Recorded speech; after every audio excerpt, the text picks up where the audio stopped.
Olá, irmãos, mais uma vez estamos aqui para a nossa quarta aula a respeito desse tema tão importante que é a nossa missão.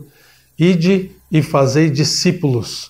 A nossa ideia é que a gente possa fazer com que a gente cumpra a missão que Deus tem dado para a gente a partir da sua grande comissão.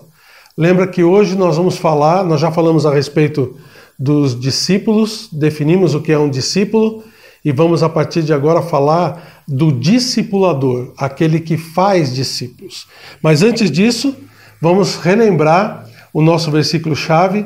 Espero que você já tenha decorado o versículo que nós estamos utilizando como base do nosso estudo. Mateus capítulo 28, versículos 19 e 20. Vamos ler juntos?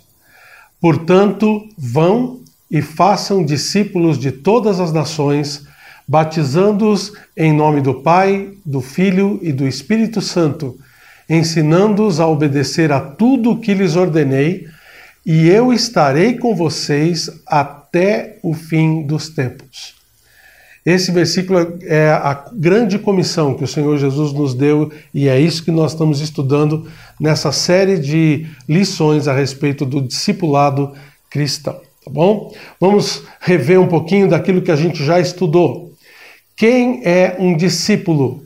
O discípulo é aquele que segue o seu mestre. E nós estamos falando aqui de seguir, biblicamente, o Senhor Jesus Cristo. Então, o discípulo é aquele que crê em tudo o que Cristo disse e faz tudo o que Cristo manda. Nós vimos nas nossas lições anteriores as qualidades do verdadeiro discipulado. Essas qualidades são baseadas em 3 atitudes que nós devemos buscar e que Deus requer de nós para a gente poder ser bons discípulos do Senhor. Primeiro, coragem. Segundo, compromisso. Terceiro, confissão. Nós já vimos essas qualificações de um bom discípulo e é isso que nós precisamos ter como discípulos do Senhor. Tá bom? Você tem se aplicado em ser um bom discípulo do Senhor? Você tem aplicado no seu coração essas lições que a gente já tem aprendido? Porque note as características de um discípulo. O discípulo, me ajude aí a completar, faz o que o seu mestre faz. Muito bem. O discípulo faz o que o seu mestre faz. Em segundo lugar, o discípulo faz o que o seu mestre manda. Em terceiro, o discípulo vive para agradar o seu mestre. Número 4, o discípulo ama como o mestre ama. E número 5, que é a função de continuidade do discípulo, o discípulo faz novos discípulos. Então, irmãos, essa é a dinâmica que nós estamos vendo a respeito do discípulo de Cristo. Muitas pessoas, apesar de conhecerem, saberem quem é o Senhor, não o seguem de verdade. Então, o que nós estamos querendo relembrar com essas lições é o nosso intuito, a nossa tarefa de fazer discípulos de Cristo. Inclusive, eu quero lhe apresentar, dê uma olhada aqui, numa escada ou em passos que a gente tem que tomar na visão do discipulado, tá bom? Esses passos são os passos que a gente faz de alguém que ainda não se tornou discípulo de Cristo até o ponto dele se tornar um líder, alguém que vai ser enviado pelo Senhor como alguém que vai ser um líder na casa de Deus, na igreja do Senhor, tá? Como é que isso funciona? Vamos etapa por etapa, tá bom? Em primeiro lugar, nós vamos ganhar uma pessoa para ser um novo discípulo do Senhor, tá? Como é que a gente faz isso? Você sabe, através da evangelização. Ganhando essa pessoa para Cristo, mostrando o plano de salvação para ela, nós então colocamos essa pessoa no primeiro patamar, no primeiro degrau da nossa visão do discipulado, que é a ganhá-la para o Senhor. Ela se torna então um membro iniciante da igreja ou do corpo de Cristo. Quem é essa pessoa? Algumas características dela. Primeiro, é uma pessoa que acabou de receber o Senhor Jesus Cristo como Salvador, acabou de receber o presente da salvação.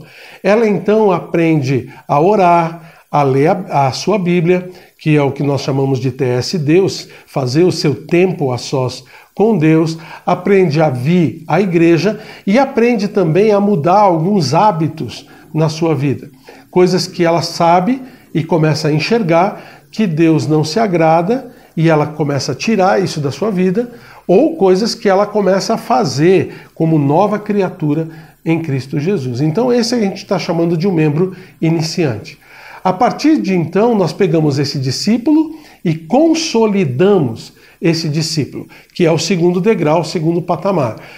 Ao consolidá-lo, nós estamos chamando de um membro ativo. Quem é essa pessoa? É alguém que já está frequente à igreja, já tem frequentado a igreja, já tem aprendido do Senhor, ela participa das reuniões, dos cultos, seja na igreja, seja nos grupos pequenos, nas células, toma os passos para cumprir as ordenanças do Senhor, principalmente a ordenança do batismo, através de cursos e lições que nós oferecemos na igreja, e começa a aprender a testemunhar de Cristo para outras pessoas. Começa a falar de Jesus para as pessoas. Esse é um membro consolidado, um membro ativo. Essa pessoa precisa crescer no conhecimento do Senhor. Então aí nós vamos para a próxima etapa, que é o que nós chamamos de edificação. Edificar. Aí essa pessoa passa a ser, esse discípulo passa a ser um membro, um discípulo comprometido com o Senhor. É uma pessoa que já foi batizada e que serve na igreja, na célula, com os seus dons. Então eu coloquei alguns exemplos ali, professor, ajudante, às vezes tem dom de música, ou é um bom cozinheiro, vai ajudar nos lanches, nos serviços que são feitos na igreja e de uns para com os outros. Talvez seja uma boa professora ou um professor de crianças ou de jovens, na visitação, amparando os doentes, amparando os enfermos. Então é uma pessoa que já está comprometida com o Evangelho, comprometida com o Senhor Jesus Cristo. E aí é que chega no ponto que a gente quer chegar. Nós vamos treinar essa pessoa no próximo patamar para que ela seja um membro discipulador. Esse é um membro, um discípulo que tem o coração voltado para fazer novos discípulos.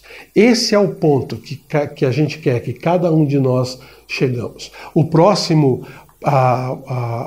patamar é o patamar de liderança, onde alguém recebe um chamado de Deus para atuar em alguma área do ministério, seja dentro da igreja, nos grupos pequenos, nas células, seja até como pastor, missionário ou alguma coisa que Deus chamar especificamente. Mas a nossa intenção com esse curso é fazer com que cada um de nós se torne um membro discipulador. O nosso alvo, o nosso objetivo é esse. Todo homem, um discípulo, e todo discípulo, um discipulador. Claro, ali você está notando que homem é o ser humano, né? Homens e mulheres juntos. Então, todo homem, um discípulo, e todo discípulo, um discipulador. Esse vai ser o nosso moto. Esse vai ser o nosso alvo. Você pode repetir comigo? Vamos lá juntos. Todo homem, um discípulo, e todo discípulo, um discipulador. Então esse vai ser o objetivo para nós em todas as nossas lições, tá bom? Então, vamos continuar. Todo homem, um discípulo, todo discípulo, um discipulador. Aí surge a primeira pergunta, né? Quem pode ser um discipulador? A resposta é bem simples e eu tenho certeza que você vai me entender. Todo discípulo que compreendeu e assimilou as noções básicas da vida cristã pode começar a discipular outro cristão. Talvez você me pergunte, mas pastor, não tem que fazer cursos, não tem que fazer seminário para poder discipular? Não. Basta você começar a ensinar a outros aquilo que você já tem aprendido. Então, não importa em que degrau você esteja do patamar da visão do discipulado, você já pode pegar outra pessoa que já recebeu o Senhor como Salvador e ensinar para ela aquilo que você mesmo aprendeu. Quer ver? Dá uma olhada nesse texto aqui de Atos, capítulo 11. Nesse texto, a gente vê que os discípulos que estavam sendo dispersos já começavam a fazer outros discípulos. Leia lá comigo em Atos 11, a partir do versículo 19. Os que tinham sido dispersos por causa da perseguição desencadeada com a morte de Estevão, chegaram até a Fenícia, Chipre e Antioquia, e note o que eles estavam fazendo. Estavam anunciando a mensagem apenas aos judeus. Mas alguns deles, todavia, cipriotas e sirineus, foram a Antioquia e começaram a falar também aos gregos. O que eles estavam fazendo? Contando-lhes as boas novas a respeito do Senhor Jesus. A mão do Senhor estava com eles e muitos creram e se converteram ao Senhor. Então você vê que eram pessoas que estavam simplesmente frequentando a igreja de Jerusalém e por causa daquela perseguição que foi feita com a morte de Estevão, eles se espalharam, chegaram até esses lugares e o que eles falaram para as outras pessoas? Aquilo que eles já tinham aprendido a respeito de Cristo. Não fizeram seminário, não fizeram grandes cursos, mas o que eles aprenderam dos apóstolos passaram para outras pessoas. O apóstolo Paulo também em Romanos, ele fala de pessoas que estavam recebendo irmãos com eles nas suas casas. Lá em Romanos capítulo 16, ele tem uma lista de pessoas, e note esses versículos. Saudai a Ansíncrito, Flegonte, Hermes, Pátobras, Hermas e os irmãos que se reúnem com eles. Saudai Filólogo, Júlia, Nereu e a sua irmã Olimpas e todos os santos que se reúnem com eles. Então, notem que parece que eles tinham igrejas dentro das casas dessas pessoas. E as pessoas estavam, então, a partir daquilo que conheciam, transmitindo a palavra para outras pessoas. Discípulos, com aquilo que aprenderam, fazendo novos discípulos. Então, quem pode ser um discipulador?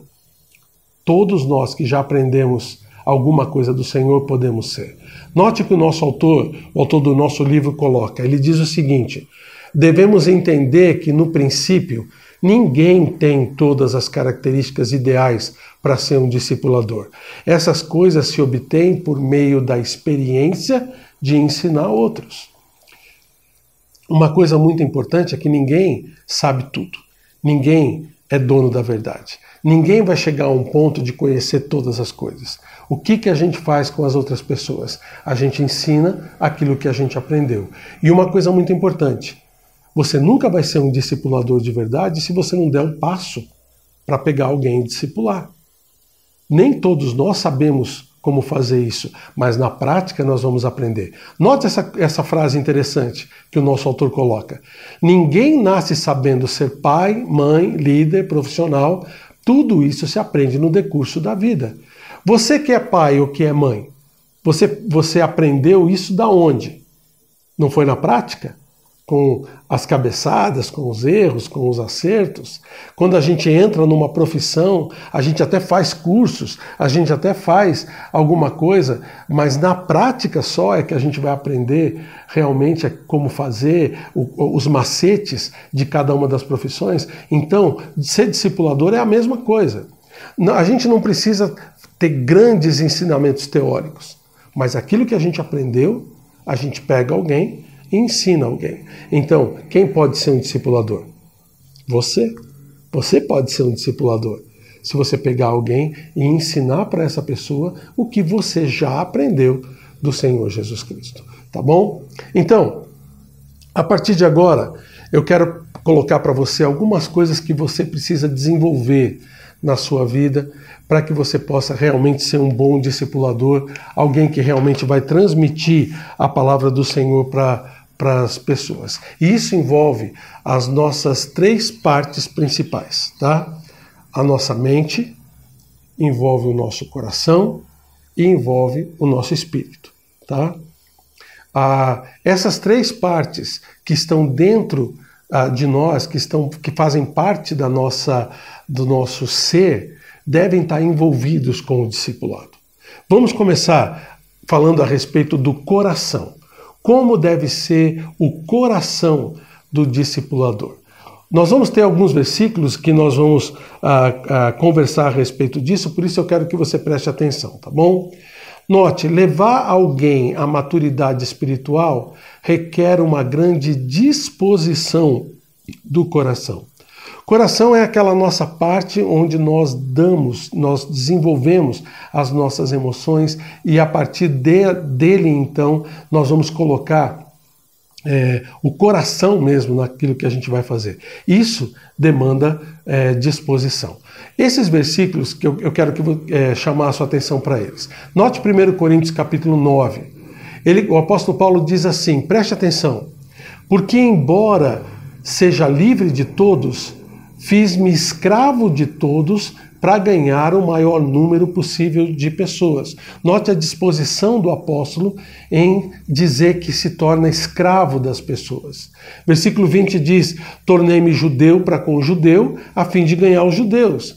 Para os que estão debaixo da lei, tornei-me como se estivesse sujeito à lei, embora eu mesmo não esteja debaixo da lei, a fim de ganhar os que estão debaixo da lei. Para os que são sem lei, tornei-me como sem lei, embora não esteja livre da lei de Deus, mas sim sobre a lei de Cristo, a fim de ganhar os que não têm lei. Para com os fracos, tornei-me fraco, para ganhar os fracos. E notem, tornei-me tudo para com todos, para de alguma forma salvar alguns. Faço tudo isso por causa do Evangelho, para ser coparticipante dele. Note que o apóstolo Paulo aqui, ele estava dando toda a sua disposição, todo o seu esforço para fazer com que algumas pessoas também fossem discípulos do Senhor. Nós temos que estar com o nosso coração nessa obra para podermos ser bons discipuladores. Ele falou a mesma coisa em 1 Tessalonicenses de uma forma um pouquinho diferente. Ele diz para os Tessalonicenses o seguinte, sentindo assim tanta afeição por vocês, decidimos dar-lhes não somente o Evangelho, mas também a nossa própria vida, porque vocês se tornaram muito amados por nós. Então, o coração do discipulador é assim. Ele precisa dessa disposição para poder fazer com que as pessoas também sejam discípulos do Senhor e se desenvolvam nisso. Então, a primeira característica que nós precisamos ter é disposição, tá bom? Tem uma outra característica do coração. O crente que amadurece sente um grande peso em favor dos irmãos. Tem uma lista de versículos ali, e nós não vamos ler todos, você pode depois pegar e ler individualmente cada um deles, mas o que ele está dizendo aqui é que nós temos que ter aquele peso, aquela vontade, aquele sentimento pelas pessoas que o apóstolo Paulo tinha por aqueles que eram seus discípulos. Note alguns desses versículos que eu coloquei aqui, por exemplo, Gálatas capítulo 4.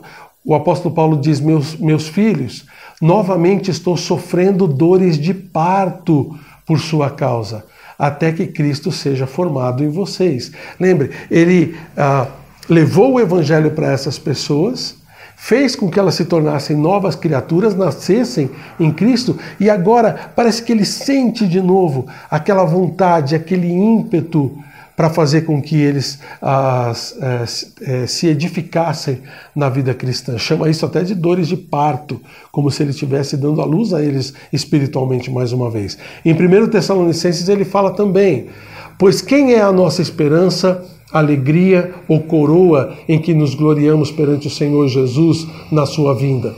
Ele pergunta, não são vocês? De fato, vocês são a nossa glória e a nossa alegria. O que o apóstolo Paulo está dizendo aqui é que ele sentia aquilo que os seus discípulos sentiam. Ele tinha no seu coração, um peso muito grande por aquelas pessoas. Se elas estavam sofrendo, ele sofria também. Se eles estavam alegres, ele também se alegrava. Como um pai que se compadece, que tem um peso pelos seus próprios filhos. Uma mãe que sente aquilo que os seus filhos estão sentindo. Assim deve ser o coração do discipulador para com os seus discípulos, tá bom? Então, a segunda característica aqui é um peso por eles. Tem uma terceira característica do seu coração para ser um bom discipulador. O coração do discipulador é resultado de um processo de aprendizagem que vai da dureza do coração até a ternura do coração de Cristo. O que nós estamos falando aqui é que o discipulador tem que aprender a também fazer com que o seu coração se transforme num coração completamente submisso ao Senhor Jesus Cristo. O apóstolo Paulo ensinou isso em Efésios capítulo 4. Dê uma olhada nesses versículos.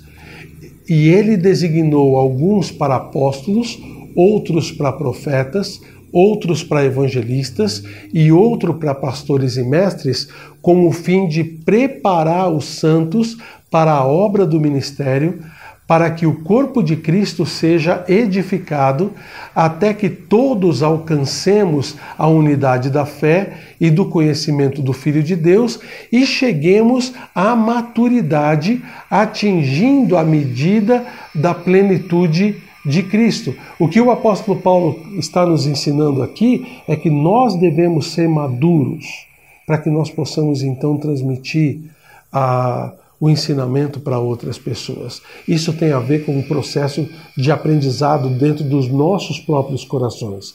O quanto você tem aprendido de Cristo? Ou você é aquela pessoa que em alguns momentos está realmente firme no Senhor, mas em outros momentos não. Ele continua em Efésios capítulo 4 falando a respeito disso.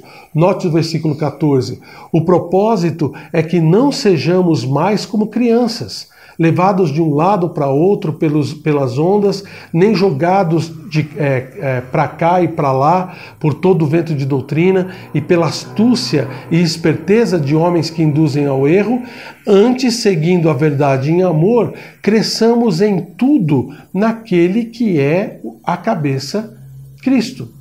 Então a ideia é que nós transformemos o nosso coração de pedra num coração maleável, num coração que seja pronto para aceitar aquilo que o Senhor Jesus Cristo tem para nós. Isso se chama aprendizagem.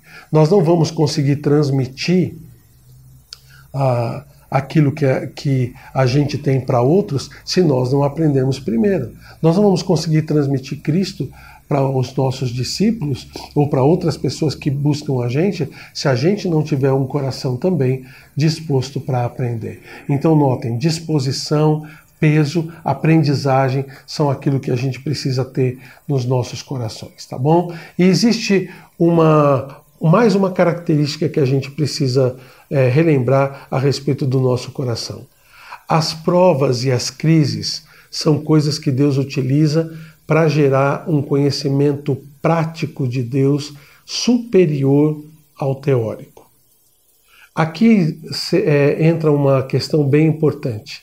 Há muitas coisas que a gente aprende na teoria, mas a gente só vai aprender mesmo praticando aquilo que acontece nas nossas vidas. Talvez Deus queira que você passe por uma situação difícil para que você possa aprender e então ensinar isso para outras pessoas. É fácil da gente notar isso.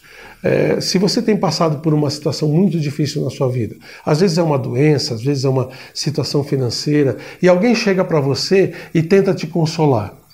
Se essa pessoa passou por aquilo que você já passou, isso não vai ser muito mais agradável aos seus ouvidos? Você não vai dar muito mais valor para essa pessoa se ela chega para você e fala: olha, eu sei o que você está passando porque eu também já passei isso, e conta aquela história para você daquilo que ele passou? A gente não vai dar mais valor, a gente não vai dar mais crédito para essa pessoa? Então, às vezes, o que acontece é que Deus permite que a gente também passe por provas e crises na vida da gente, para que a gente também possa aprender e, com isso, ajudar melhor outras pessoas. Dê uma olhada nesse texto de 2 Coríntios que o apóstolo Paulo coloca. Eu estou lendo a partir do versículo 8, ele diz assim: de todos os lados somos pressionados, mas não desanimados. Ficamos perplexos, mas não desesperados. Somos perseguidos, mas não abandonados. Abatidos, mas não destruídos. E aí no versículo 15 ele fala o seguinte: tudo isso é para o bem de vocês, para que a graça que está alcançando um número cada vez maior de pessoas faça que transbordem as ações de graça para a glória de Deus. O que ele está nos ensinando aqui é que tudo que acontece na vida da gente é para o nosso bem. Lembra de Romanos 8:28, quando o apóstolo Paulo diz que todas as coisas cooperam para o bem daqueles que amam a Deus? Então as provas, as crises também são a mesma coisa. Fazem parte do nosso coração, daquilo que a gente precisa aprender para então passar para outras pessoas.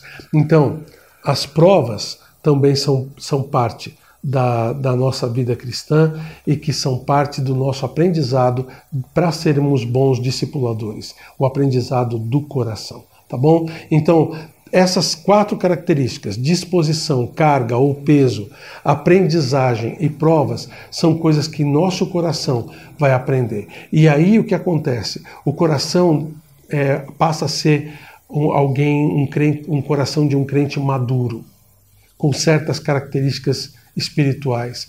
Vai ser um coração que vai estar disposto a começar de novo com o mesmo discípulo. Às vezes aquele discípulo que você começou a falar com ele vai pisar na bola com você. Lembra de Jesus com Pedro? Ele chegou até a negar o Senhor Jesus Cristo, mas o que Jesus fez? Insistiu com ele, foi atrás e conseguiu com que ele fosse o grande líder do Senhor. Também é amorosamente persistente com o discípulo. Você não vai abandonar o discípulo por qualquer motivo e também vai estar disposto a continuar com outros discípulos quando um o abandona. Lembra da relação de Paulo com Marcos? Marcos o abandonou, mas não foi por isso que Paulo largou os betes. Ele foi, continuou, pegou Silas, continuou fazendo, até que, fazendo novos discípulos, até que mais tarde, em 2 Timóteo capítulo 4, a gente vê isso, ele chama Marcos de volta para si. Então, esse é o coração do discipulador, aquele que está disposto, aquele que tem um peso pelo seu discípulo, aquele que aprende e aquele que faz com que as provas fortifiquem o seu coração. Então, esse tem que ser o nosso coração, tá? Para que a gente possa ser um bom discipulador. A segunda parte é a mente. Nós temos que trabalhar também a nossa mente para sermos bons discipuladores. Existe uma diferença entre mente e coração. Você sabe que a mente é mais razão. Procura entender as razões, enquanto o coração procura lidar mais com as emoções. Enquanto a mente raciocina, enquanto a mente tenta trazer soluções, o coração o que ele quer é o descanso, o coração o que ele quer é paz, o coração o que ele quer é tranquilidade. Enquanto a mente pensa e faz com que tudo aquilo, todos os planos sejam feitos e elaborados, o coração ele sente, ele se importa menos com os planos e mais com as pessoas. Então, o que a gente precisa achar é um ponto de equilíbrio entre a mente e o coração. Há uma interdependência profunda entre os dois que nós precisamos notar. Note, um discipulador com pouco conteúdo intelectual corre o risco de ser emocionalmente superficial, um discipulador com pouco conteúdo intelectual corre o risco de ser emocional e superficial em seus ensinamentos. O que o nosso autor está querendo dizer aqui é que nós precisamos ter um bom conteúdo para poder transmitir para as pessoas, senão nós não vamos ensinar muita coisa. Por outro lado, um discipulador com pouco coração corre o risco de converter-se numa máquina de dar informações. Isso é muito importante também. Nós temos que não só fazer com que o nosso discípulo aprenda as coisas de Deus, mas fazer com que ele aprenda com o seu coração. E sentir esse discípulo para que a gente possa então saber o que ele precisa aprender na próxima etapa. Então note, precisa haver um equilíbrio entre o trabalho da mente e o trabalho do coração, para que a gente possa ser um bom discipulador, tá bom? As diferenças entre coração e mente podem ser vistas no grande mandamento. Lembra do grande mandamento que o Senhor nos deu em Mateus capítulo 22? Ele diz: ame o Senhor seu Deus de todo o seu coração, de toda a sua alma e de todo o seu entendimento. Então aqui coração significa o quê?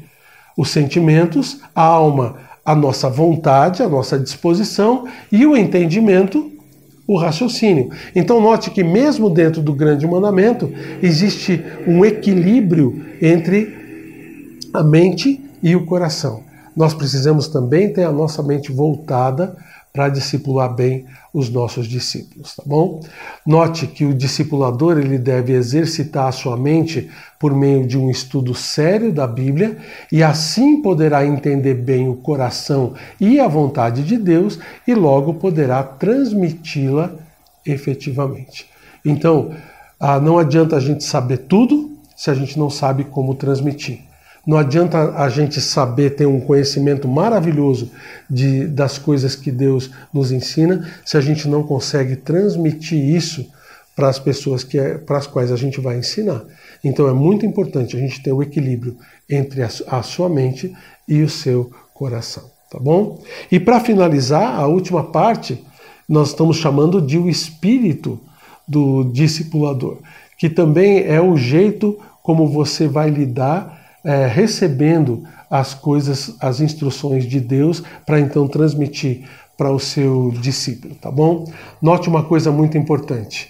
O diabo, ele vai fazer de tudo para neutralizar o discipulador na tarefa de cooperar com Cristo.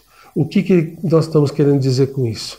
O diabo, ele não quer que você seja um bom discipulador. Para falar a verdade, ele não quer nem que você seja um discipulador. Você já aceitou Cristo como seu Salvador, você já está com o seu céu garantido, então fica aí na sua, não precisa ficar espalhando isso para mais ninguém. É isso que Deus quer da gente? Não. É isso que o diabo quer que a gente faça. E com isso, o que ele faz? Ele tenta atrapalhar a gente de todas as formas. Daí vem as crises, daí vem as circunstâncias difíceis, aí vem coisas que o diabo coloca como obstáculos na vida da gente. Às vezes a nossa própria carne nos impede ou coloca obstáculos para a gente fazer determinadas coisas e a gente tem que aprender, como bons discipuladores, note essa palavra, a sobreviver às circunstâncias difíceis da vida. Nós temos, para que sejamos bons discipuladores, sobreviver a essas circunstâncias e a qualquer obstáculo que se interponha na vida da gente. E esses obstáculos vão acontecer. E existem muitas pessoas que deixam de ser discipuladores por causa disso. Note algumas causas de morte espiritual que o nosso autor coloca aqui e como evitá-la. Ele fala de superficialidade na fé. Há pessoas que morrem espiritualmente porque não se aprofundam no conhecimento da palavra de Deus. Abandono sob pressão. Todas as vezes que acontece alguma coisa que pressiona, a pessoa cai fora. Desânimo, que podem acontecer por qualquer circunstância na vida da gente, de obstáculos ou de pessoas. Ou desviar-se das situações de crise. Sabe aquela pessoa que não vai quando se apresenta uma crise, toma caminhos que são caminhos diferentes, que não vão de verdade solucionar o problema. Buscam distrações, passatempos, amizades para escapar do problema em vez de enfrentá-lo. Como evitar esse tipo de problema que pode causar o fim da nossa fé? da superficialidade na fé, amadurecimento. Vamos aprender, vamos vir, conhecer mais da palavra de Deus. Do abandono, antecipar os problemas. A gente precisa olhar para os problemas e ver os problemas antes que eles se tornem grandes problemas e tentar solucioná-los. Como solucionar o desânimo? Avançando, dando o próximo passo, não se deixando levar pelas circunstâncias. E se desviar da crise, não, mas enfrentar as crises da maneira como elas devem ser enfrentadas. Lembra que Deus, Ele dá para nós todas as condições para a gente enfrentar tudo aquilo que a gente precisa enfrentar das crises que Ele deixa, que Ele permite acontecerem na nossa vida. Note, as pessoas que você está levando à maturidade devem vê-lo sobreviver uma e outra vez para que o ensinamento que você passa para elas seja realmente completo. O que nós precisamos, o que as pessoas precisam ver em nós é realmente a vivência daquilo que a gente está ensinando para elas. Elas vão ter crises e nós também. Elas só vão aprender a se defender e a superar suas crises quando elas virem isso também em nós, que estamos ensinando elas a superar essas crises. Dá uma olhada no que o apóstolo Paulo escreveu para Timóteo. Mas você tem seguido de perto o meu ensino, a minha conduta, o meu propósito, a minha fé, a minha paciência, o meu amor, a minha perseverança, as perseguições e os sofrimentos que enfrentei, coisas que me aconteceram em Antioquia, Icônio e Listra, quanta perseguição suportei. Mas de todas essas coisas o Senhor me livrou. Tá vendo? Então, o que o apóstolo Paulo está ensinando para o seu discípulo Timóteo é o que a gente tem que ensinar para as pessoas. Mostrar na nossa própria vida as coisas que Deus faz para a gente. Porque a gente mostrando isso, elas também vão aprender que Deus vai fazer as mesmas coisas nas crises que elas vão passar. Então, concluindo a nossa ideia do discipulado cristão, nós somos discípulos de Cristo de verdade. O que nós precisamos a partir de agora é sermos discipuladores. Aprender do Senhor e ensinar outras pessoas a serem discípulos de Cristo também. E nós vamos aplicar para isso o quê?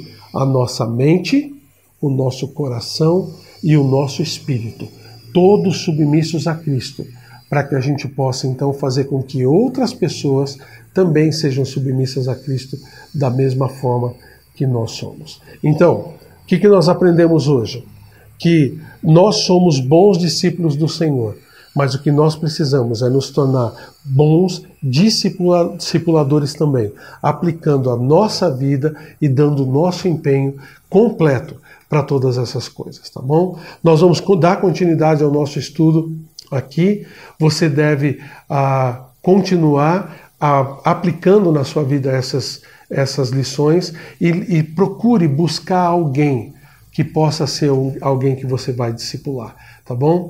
Não esqueça que nós estamos no nosso canal do YouTube e todas as vezes que você precisar de alguma instrução ou precisar relembrar de alguma coisa, você pode voltar às nossas lições e rever tudo aquilo que a gente tem ensinado, tá bom? Então, que Deus o abençoe e que você continue a ser um bom discípulo do Senhor e dê o próximo passo para ser um bom discipulador, tá bom? Vamos orar?